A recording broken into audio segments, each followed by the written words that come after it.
አንድ ቫይረስ ወደ ሰው ልጅ ገብቶ ጥቃት ለመፈጸም የመጀመሪያ እንቅስቃሴው መግቢያ መንገድ። ሰላም ጤና ይስጥልን ውድ ተመልካቾቻችን አድማጮቻችን፣ ይህ ማዕደ ዜና ነው። ከሰዓቱ አበይት መረጃዎች ጋር እኔ ደረጃ ሀብተወልድ ነኝ።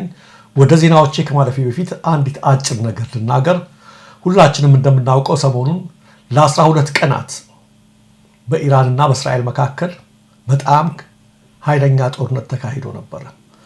ትራምፕ እንዳሉት የ12ቱ ቀን ጦርነት ብንለው እንችላለን በታሪክ። ከዛም የተኩስ አቁም ስምምነቱ ተግባራዊ ሆነ ይመስላል፣ እውን የሆነ ይመስላል። በጣም የታዘብኩትን አንድ ነገር ለማለት ብቻ ነው። ባለፉት 12 ቀናት እኛ ኢትዮጵያን እንደሆን ነው ኢራኖችና እስራኤል የሆኑ አይመስለኝም። በጣም ከሚገርመኝ በላይ አሜሪካውያን ሆነው እኮ የትራምፕን ጉዳይ የሚያወግዙ በርካቶች ናቸው፣ ምክንያታዊ ሲሆኑ ማለት ነው። በርካታ እስራኤላውያኖች እኮ ኔታንያሁን ያወግዙታል፣ ትክክል አይደለም እያሉ በጋዛ ላይ በሚያደርጉት በተለያየ ነገር። ኢራናውያን ሆነውም የኢራን መሪዎችም የሚቃወሙ የሚያወግዙ አሉ። ምን ሲሆኑ? ምክንያታዊ ሲሆኑ ማለት ነው። እዚህ አስተሳሰብ ላይ መቼ ነው የምንደርሰው? እኛ ነው እነሱ እንኳን እንደዚህ ምክንያታዊ በሆኑበት ሰዓት ላይ እኛ ዘርና ሃይማኖት ውስጥ ተዋህደን እስከ መቼ ነው የምንጨፋጨው? እነሱ ተኩስ አቁም አድርገው ነገ ጧት አንድ መድረክ ታያቸዋላችሁ። እዚህ ኢትዮጵያና ግን እዛ ያለ ነው መላኩና ዘይኑ እየተፋጨ ነው በእነሱ ጉዳይ ላይ።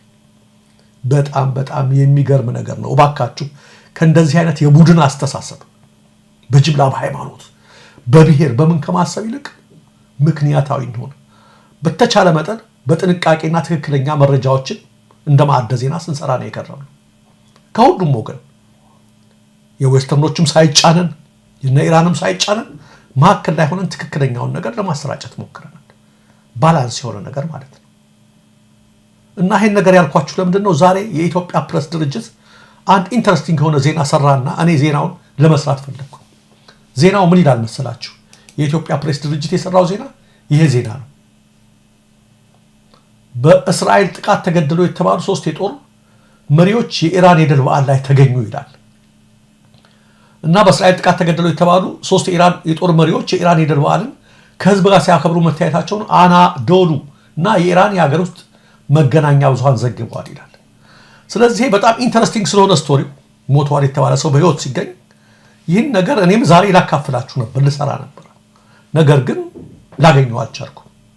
አዶ የተባሉ ኦፊሻል ሚዲያዎችን ወይም የዜና ምንጮችን ዓለም አቀፍ ምንጮችን አድርጉ አናዶሎ የተባለው ቦታ ላይ ሄድኩ። የቱርክ የዜና አገልግሎት የለም እዛም ላይ። የኢትዮጵያ ፕሬስ ድርጅት እንዴት እንደዛ እንዳለውም ገርሞኛል። አናዶሉ ብሎ ማለት ነው። ኢራን እንደገና መንግስታዊ መገናኛ ብዙሃን እንዲህ አይነት ነገር ሲሆን ቅድሚያ የሚያሳውቁት እነሱ ናቸው። የኢራን እኔ ብዙ ጊዜ ቸክ አደርጋቸዋለሁ፣ ትክክለኛ ናቸው። ከራሳቸውም ሲሞት ሞተ ይላሉ፣ ይህን አደረግነው ሲል ይላሉ። የኢራን መገናኛ ብዙሃን ላይ ኦፊሻሎች ጋር ሄድ የለም ይሄ ነገር። እነሱ ሊያልፍ አይችልም ይሄ እውነት ከሆነ ማለት ነው ሞተዋል የተባሉት እና ለምንድን ነው የሚል የሆነ ነገር አደረገብኝና ይሄ የመቧደን ነገር ይሄ የቲፎዞ ነገር መንግስት ሚዲያ ድረስ ከገባ እዚህ ማህበራዊ ሚዲያ ላይ የምናየው መበሻሸቅ መንግስት ሚዲያ ባሉ ጋዜጠኞችም ዘንድ ካለ እንደ መንግስት ደረጃ ዲስቶርት የሆነ ዜና ነው የሚሰራው ማለት ነው። እና ቢያንስ እዛ ውስጥ እንዳይገባ ጥንቃቄ ያስፈልጋል። ኢትዮጵያውያን ምክንያታዊ ሆነን እናስብ። ክርስቲያን እስራኤል፣ ሙስሊሙ ኢራን፣ እንደዛ አይደለም። ረጋ ብለን እናስብ። ሁላችን ከሀገራችን አኳያ፣ ከራሳችን አኳያ፣ ከሰብአዊነት አኳያ፣ ከተለያየ ነገር አኳያ ጠንቀቅ ብሎ አስበው ሚዛናዊ ፍርድ መስጠት ነው። እግዚአብሔርም አላህም የሚወደው እሱ ነው። ወደ ሰዓቱ መረጃዎች እናልፋለን። በአርሲ አሶሳ በትራክተር የሚታረስ ሰፋ ያለ የእርሻ መሬት አለ። አሁን ላይ ወቅቱ የአዝመራ ከመሆኑ አኳያ መሬቱ የሚታረስበትና የዘር ወቅት ቢሆንም ናፍጣ ጨርሰው በመጥፋቱ የእርሻዎቹ ትራክተሮች በዚህ መልኩ ለሳምንታት ተሰልፈው እየተጠባበቁ እንደሚገኙ ከስፍራው የደረሰን መረጃ ያመለክታል። ናፍጣ ተጠቃሚ የሆኑት ትራክተሮች ለአንድ ጊዜ እንኳ የሚሆን ናፍጣ ማቅረብ ሳይቻል ሳምንታት ማለፋቸውን የሚናገሩት ባለእርሻዎቹ ሁኔታው በዚሁ ከቀጠለ መሬቱ ሳይዘራ የአዝመራ ወቅት እንዳያልፍብን በሚል ከፍ ያለ ስጋት ላይ ነን ብለዋል። እጥረት ያጋጠመው በአሰላ ብቻ አይደለም። እንደሚታየው በያቤሎና በሻሸመኔም ከፍተኛ የናፍጣ እጥረት በማጋጠሙ የህዝብ ትራንስፖርት አገልግሎት ሰጪዎችን ጨምሮ ናፍጣ ተጠቃሚ ተሽከርካሪዎች ያለ ስራ ከቆሙ ሳምንት ማለፉን ከየከተሞቹ የደረሱ መረጃዎች ያመለክታሉ።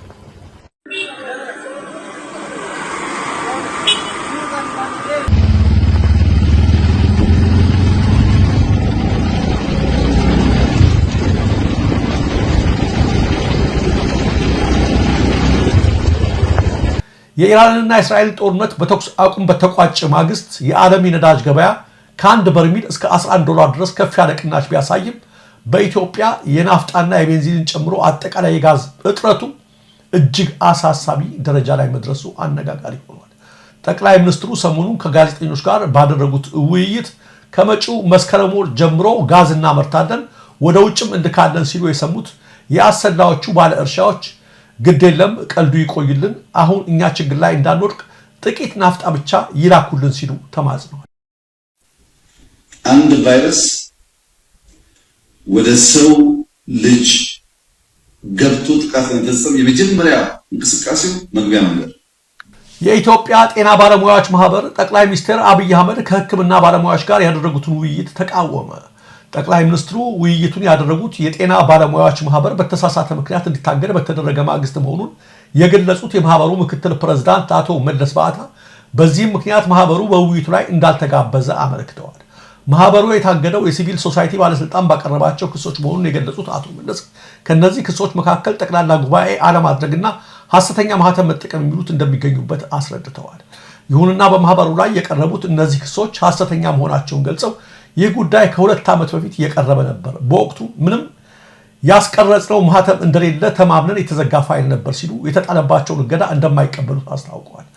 በእነዚህ ምክንያቶች የተነሳ በማህበሩ ላይ እገዳ በመጣሉ ከጠቅላይ ሚኒስትሩ ጋር በተደረገው ውይይት ላይ ማህበሩ ሊሳተፍ እንዳልቻለ የጠቀሱት አቶ መለስ ጠቅላይ ሚኒስትሩ ከጤና ባለሙያዎች ጋር ያደረጉት ውይይት ላይ አሁንም ጠንካራ ጥያቄ አለን ብለዋል። በሌላ በኩል ጠቅላይ ሚኒስትሩ በዚሁ ከጤና ባለሙያዎች ጋር በተደረገው ውይይት ለዶክተሮች ስለ ቫይረስና ባክቴሪያ ባህሪያት ትምህርት ለመስጠት መሞከራቸው ራሳቸው ሐኪሞቹን እንዳሳፈራቸውና እንዳስገረማቸው ተናግረዋል።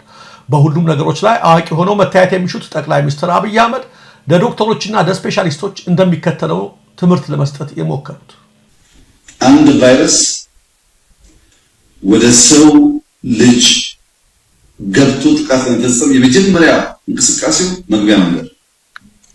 ዋናው ትግል ተሳክቶለት በሆነ መንገድ ከገባ በኋላ የት መለጠፍ እንዳለበት ያውቃል። እንደምታውቁት ቫይረስ ቤትም ቦታ አይቀመጥም። ፈልጎ ሴሎች አካባቢ፣ ቫይታሚን የሚገኝበት አካባቢ፣ ምግብ የሚገኝበት አካባቢ ይለጠፋል። ከዛስ የምግብ ኮርሱን ቀይሮ ይሻማል። ከተሻማ በኋላ ያ ጤናማ የነበረው ሰውዬ ዘሆል አካሉ ይንቀጠቀጣል፣ ያተኩሳል፣ አዳዲስ ምልክቶች ይታያል። ከውጭ ለመግባት ጥረት ካደረገ በኋላ የት ቦታ እንደሚለጠፍ ያውቃል። እናንተ ላይ የተለጠፉ ስስ ብልታችሁ ደሞዝ እንደሆነ ስለሚያውቁ ደሞዝ ላይ የተለጠፈው ያን ሁሉ ሰርቪስ፣ ያን ሁሉ ማዳን፣ ያን ሁሉ መሰጠት በሚያጠለሽ መንገድ ተጠቀሙ።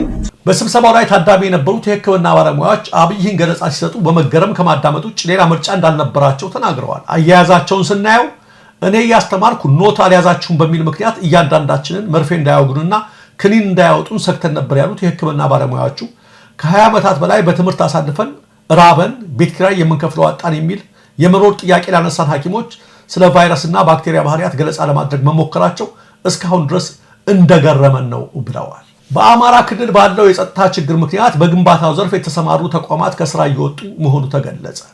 በአማራ ክልል በግንባታው ዘርፍ ላይ የሚሰሩ ተቋማት አብዛኞቹ በክልሉ በሚስተዋለው የጸጥታ ችግር ምክንያት ከስራ እየወጡ መሆናቸውን የክልሉ ኮንስትራክሽን ስራ ተቋራጮች ማህበር ገልጸዋል።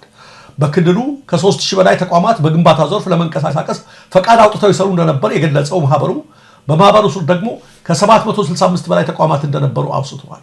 ነገር ግን ክልሉ ላይ የተፈጠረው የጸጥታ ችግር ለስራ ምቹ ባለመሆኑና እልባት ሊያገኝ ባለመቻሉ እንዲሁም አብዛኞቹ ጨረታዎች ለመንግስት የልማት ድርጅቶች የሚሰጡ በመሆናቸው ብዙዎቹ ተቋራጮች በአቅም ማነስ ምክንያት ከዘርፉ እየወጡ ነው ሲሉ የማህበሩ ፕሬዝዳንት አቶ ሙሉቀን ቢተው ለሃዱ ገልጸዋል። ችግሩን ለማስተካከል ይመለከታቸዋል የተባሉ አካላትን ብንጠይቅም ምንም መፍትሄ ማግኘት አልቻለም ያሉት አቶ ሙሉቀን በዳ ምክንያት ቋሚና ተንቀሳቃሽ ንብረቶቻቸውን ያጡ እንዲሁም ከዘርፉ የወጡና ሌላ ዘርፍ የቀየሩን ባለሙያዎች መኖራቸውን ተናግረዋል። እንደ ማህበሩ ፕሬዝዳንት ገለጻ አሁን ላይ በክልሉ ከሚሰሩት የግንባታ ስራዎች ውስጥ በግብረ ሰናይ ድርጅቶች የሚመጡ ግንባታዎች ብቻ ናቸው በግሉ ዘርፍ እየተሰሩ ያሉት። ነገር ግን ይህ ለሁሉም የሚዳረስና ሰፊ ባለመሆኑ ባለሙያዎቹ ስራ እንዲያጡ ምክንያት ሆኗል ብለዋል። በግንባታ ዘርፍ ተሰማርተው የነበሩና በአሁኑ ወቅት ከስራ የወጡ ተቋማት ምን ያህል ናቸው ሲል ለቀረበላቸው ጥያቄ የማህበሩ ፕሬዝዳንት ምላሽ ከመስጠት ተቆጥበዋል። በኔዘርላንድስ ሄግ በተካሄደው የኔቶ ስብሰባ ላይ የተገናኙት የአሜሪካና የቱርክ ፕሬዝዳንቶች በመካከለኛው ምስራቅ ሰላም ጉዳይ ተወያዩ። የቱርኩ ፕሬዝዳንት ሬሲፕ ታይፕ ኤርዶጋን እና ዶናልድ ትራምፕ በተለይ በእስራኤልና ኢራን ጦርነት ዙሪያ ትኩረት ሰጥተው መነጋገራቸው ታውቋል። በዚሁ ጊዜ ኤርዶጋን የዶናልድ ትራምፕን የተኩስ አቁም ጥረትን ማድነቃቸው ተመልክተዋል። የሰሜን አትላንቲክ የጦር ቃል ኪዳን ድርጅት ኔቶ ስብሰባ ላይ መሪዎቹ ተገናኝተው በጦርነቱ ዙሪያ ሲወያዩ የቱርኩ ኤርዶጋን በቴል አቪቭ እና ቴህራን መካከል ያለውን ጦርነት በተኩስ አቁም ለመቋጨት ትራምፕ የተጫወቱትን ሚና በበጎ አውስተዋል። ምንም እንኳ እስራኤልና ኢራን አንዳቸው በሌላቸው ላይ ክስ እያቀረቡ ጦርነቱን ሊያስቀጥሉት ቢችሉም ትራምፕ ለተኩስ አቁም በር እንደከፈቱ ያሱት የቱርኩ መሪ በጋዛ ያለውን ቀውስና በሩሲያና በዩክሬን መካከል መቋጫ ያጣውን ጦርነት በውይይት ለመፍታት ከትራምፕ ጋር በስፋት መነጋገራቸው ተገልጿል። ይህ በእንዲህ እንዳለ የሩሲያ የውጭ ጉዳይ ሚኒስቴር የአውሮፓ ህብረትን የኔቶ ቅርንጫፍና አንድ ክፍል እየሆነ መጥቷል ሲል ወቀሰ። የህብረቱ የኢኮኖሚ ጥምረት አደገኛ በሆነ መንገድ ወደ ወታደራዊ ስብስብ ተለውጧል ነው ያሉት የሩሲያው የውጭ ጉዳይ ሚኒስትር ሴርጌይ ላቭሮቭ። አውሮፓ ህብረት ከጅምሩ ሲቋቋም ማህበራዊና ኢኮኖሚያዊ ጉዳዮችን ታሳቢ አድርጎ የነዋሪውን ህይወት ለማቅለል ነበር ያሉት የውጭ ጉዳይ ሚኒስትሩ በአሁኑ ሰዓት ግን የኔቶ አንድ ቅርንጫፍ እየሆነ መጥቷል ሲሉ ወቀሳ ሰንዝረዋል። አያይዘው በአውሮፓ ህብረትና በኔቶ መካከል የተፈረመው ስምምነት ይህንኑ የሚያረጋግጥ ነው።